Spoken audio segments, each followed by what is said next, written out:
नमस्कार। यूक्रेन की राजधानी कीव से आज तक पर आप देख रहे हैं हमारी खास पेशकश। मैं हूं गौरव सावंत। पिछले 48 घंटों में रूस और यूक्रेन की सीमा पर तनाव बेहद बढ़ गया है। दुनिया इस समय इन गतिविधियों को देखकर खासा चिंतित है। 3 घटनाओं की हम बात करेंगे। एक, गैस पाइपलाइन में विस्फोट। दूसरा, रूस की एक गाड़ी एक विवादित इलाके में उसमें विस्फोट हुआ। और तीसरा, कुछ गोलीबारी में यूक्रेन के सैनिक घायल हुए हैं। अब इन तीनों घटनाओं को जोड़ा जाए तो आकलन यूक्रेन में यह है कि रूस की तरफ से सीमा पर हिंसा बढ़ी है और यह तैयारी है जंग की। हालांकि रूस ने इस बात से साफ तौर पर इनकार किया है कि वो यूक्रेन पर हमला करना चाहता है या जंग चाहता है। लेकिन इस बढ़े हुए तनाव पर देखिए हमारी ये रिपोर्ट।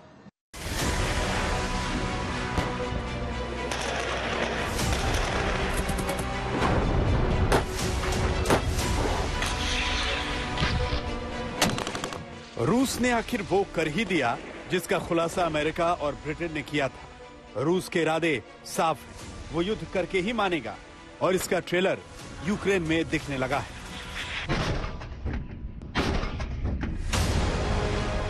यूक्रेन में रूस समर्थित अलगाववादी इलाके दोनेत्स्क में एक कार बम धमाका हुआ। इसके कुछ ही घंटे पहले यूक्रेन की लुहांस्क सिटी में भी रात के वक्त आसमान में आग का गोला देखा गया और एक इंटरनेशनल ऑयल पाइपलाइन फट गई। ये पाइपलाइन रूस से ईस्टर्न और सेंट्रल यूरोप में ऑयल पाइपलाइन का बड़ा जरिया है। गुरुवार को ही लुहांस्का इलाके में यूक्रेन की जमीन पर बच्चों के एक स्कूल पर मोर्टार अटैक हुआ, जिसमें 3 टीचर घायल हो गए।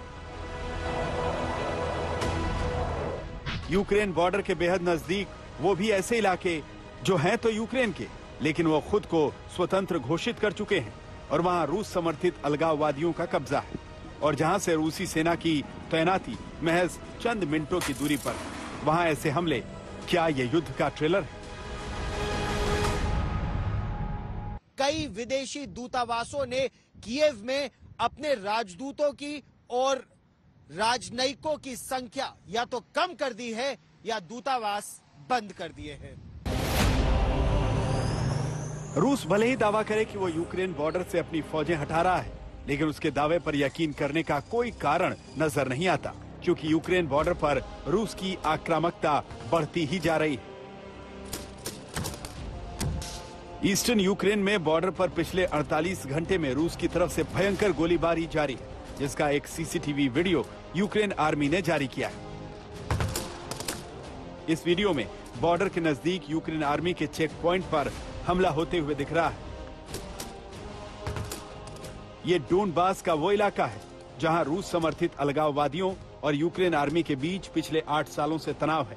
यूक्रेन का दावा है कि एक दिन में ही इस इलाके में 33 से ज्यादा सीज फायर वायलेशन हुए हैं और इसके पीछे रूस का हाथ है। इस बीच अमेरिकी राष्ट्रपति जो बाइडेन ने एक बार फिर दावा किया है कि पुतिन ने यूक्रेन पर हमला करने का फैसला कर लिया है।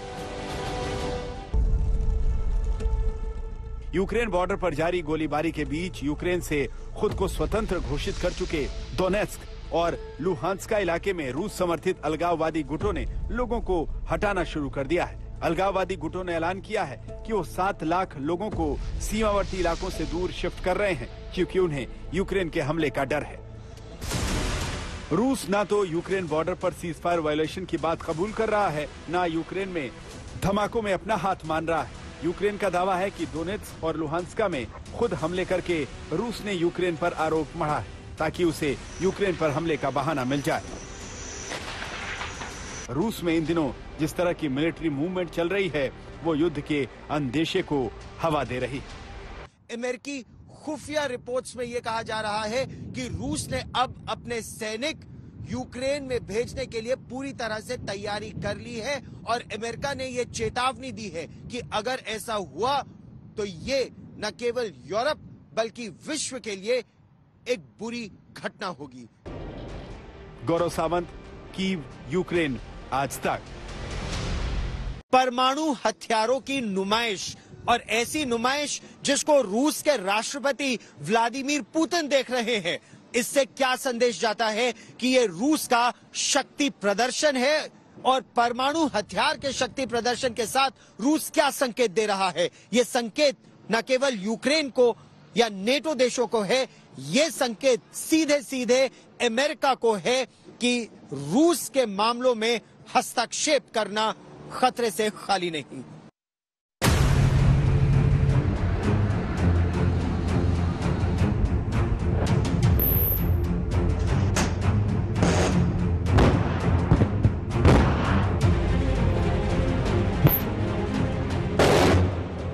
रूस के वॉरशिप ने काला सागर की एक खास टारगेट को निशाना बनाया। निशाना भी एकदम सटीक, एक नहीं कई हमले किए। काला सागर पर रूस का ये युद्धाभ्यास कहीं निश्चित लगने वाले युद्ध की फाइनल तैयारी तो नहीं, ये डर दुनिया की महाशक्ति को भी है। Throughout these tense moments, the Ukrainian forces have shown great judgment and I might add restraint. They refused to allow the Russians to bait them into war. But the fact remains, Russian troops currently have Ukraine surrounded from Belarus along the Russian border and with Ukraine to the Black Sea in the south and all of its border. You know, look, we have reason to believe the Russian forces are planning to and intend to attack Ukraine in the coming week, in the coming days.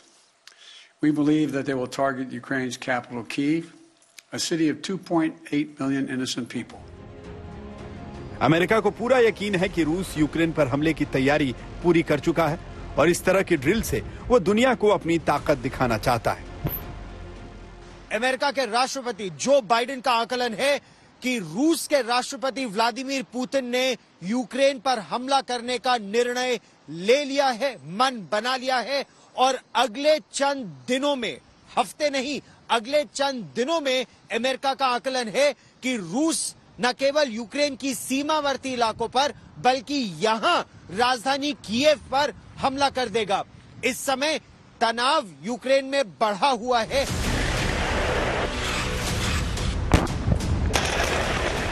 रूस भी दुनिया की एक महाशक्ति है और अभी तक जो इशारे मिल रहे हैं वो अपने मन की करने पर उतारू।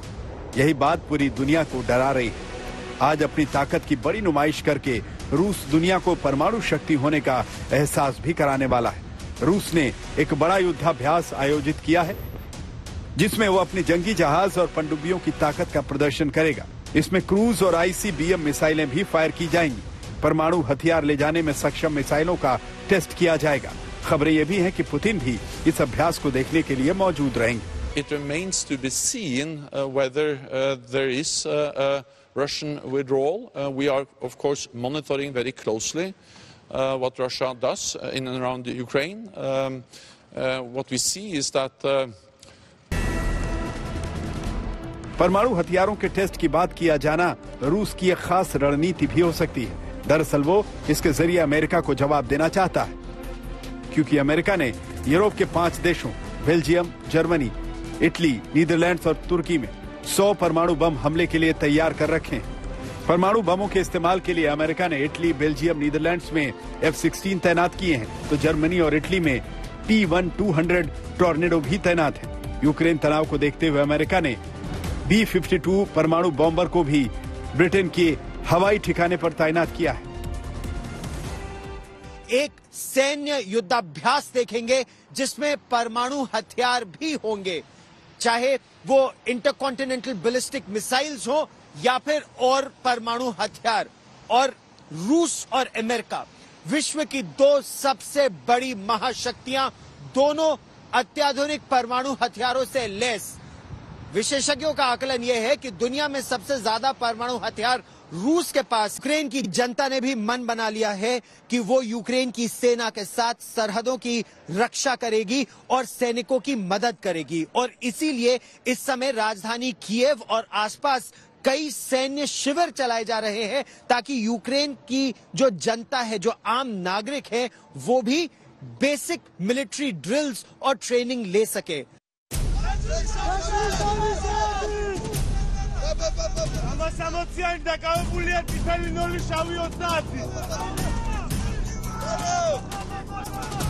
रूस के हमले की आशंका के बीच यूक्रेन के लाखों लोग अपनी भूमिका बदलने के लिए तैयार हो रहे हैं।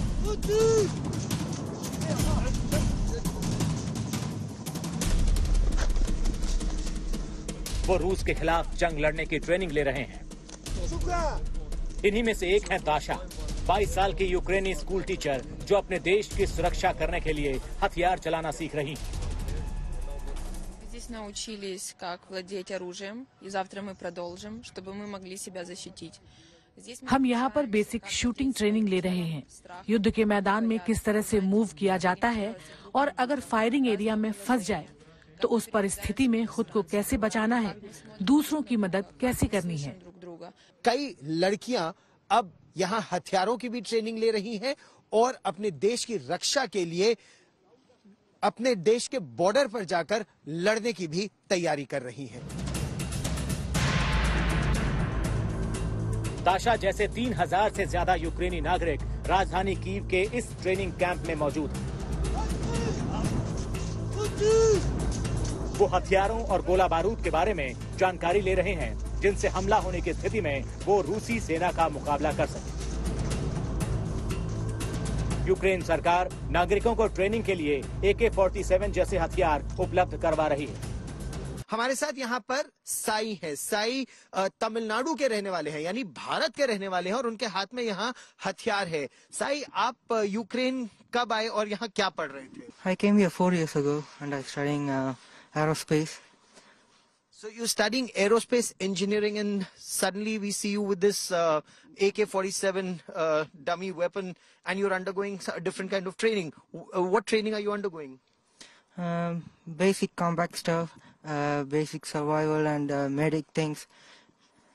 And it's a very interesting, अगर आप यहाँ देखें कि एरोस्पेस इंजीनियर बनने की पढ़ाई कर रहे हैं साई, लेकिन उन्होंने एक वर्दी डाल रखी है, इसमें यूक्रेन का भी झंडा है और जॉर्जिया का भी झंडा है और ट्रेनिंग ये कर रहे हैं कि ये जॉर्जिया जिस तरह अपनी सुरक्षा नहीं कर पाया था, यूक्रेन की सुरक्षा के लिए यूक्रेन और रूस की सीमा पर जाएंगे।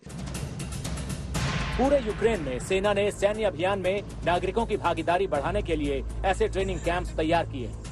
इस अभ्यास में आम लोगों को हमले की तकनीक के साथ बंदूक चलाने की बेसिक चीजें सिखाई जा रही हैं। यहाँ आप इस तरह देख सकते हैं कि अलग अलग देशों के नागरिक हैं जो ट्रेनिंग ले रहे हैं। टैक्टिकल ट्रेनिंग है इस समय इन लोगों की। यहाँ पर युद्ध जैसी स्थिति में कैसे पेड़ों के पीछे से छिपकर आप ऑपरेशन कर सकते हैं या कैसे जान बचाई जा सकती है, कॉम्बैट मेडिसिन या कैजुअल्टी इवैक्यूएशन, इन सब की ट्रेनिंग यहाँ पर इस समय चल रही है। कैमरामैन पवन कुमार के साथ गौरव सावंत, कीव, यूक्रेन आज तक।